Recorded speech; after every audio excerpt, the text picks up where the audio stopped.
And man, up next here, I don't know why this fight's so early on the card. I don't know if it's punishment for the way these guys have been building it up. I mean, even recently, I guess they got into a fight outside of the fighter hotel. But either way, this is a really awesome fight. And the guy that could be fighting Pantoja next for the belt could be coming out of this fight. The winner of this fight could be that guy. So definitely some big implications here.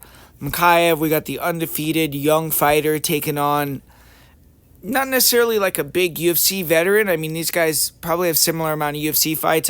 Probably Mokaev has more, but Kape's been around. He's fought the best in the division and has fought all over the world. So he has that advantage in terms of experience, 25 total fights as opposed to 12 for Mokaev. But it's a really intriguing matchup as well because you look at it, Manel Kape in his UFC career has done a really good job of controlling the distance, and he has a nice sprawl. He keeps fights standing well, and then he backs you up and then explodes on you and knocks you out, or just kind of keeps you on the back foot and beats you up over 3 rounds. But we have seen outside the UFC, like when he fought Oka Sasaki, for instance, he did struggle against a guy that was jabbing, moving, staying kind of mobile against him and not standing in front of him and then shooting a lot.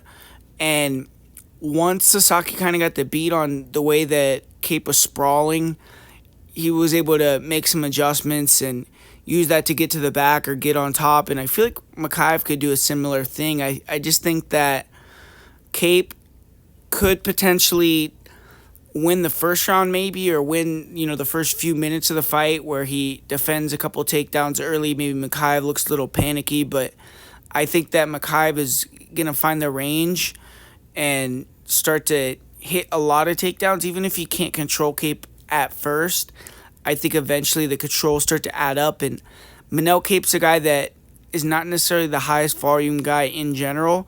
And once he starts getting taken down a couple times, I think that's going to limit his offense quite a bit. I think that Mokaev is going to be a little bit safer on the feet due to that. And I think that Mokaev, never been knocked out. He's going to be durable. He could take a few shots from Kape if he has to. And I trust his gas tank to be a little bit better if he could push a high wrestling pace. And ultimately, I just think Kape is going to Mokaev is going to get the job done here.